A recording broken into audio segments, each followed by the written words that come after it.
Hi, Dr. Todd Sullivan with Nova Chiropractic and Acupuncture.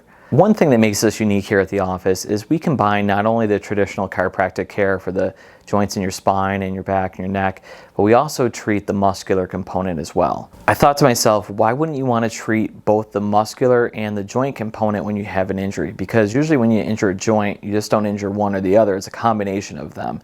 And that would actually help it heal faster if you treated both together. So that when I went through school, basically I took extra certifications and programs in order to learn how to treat the muscular component in addition to the chiropractic side. In my practice, we not only combine the treatment to the joints and the spine with chiropractic care, but we also treat the muscular component as well.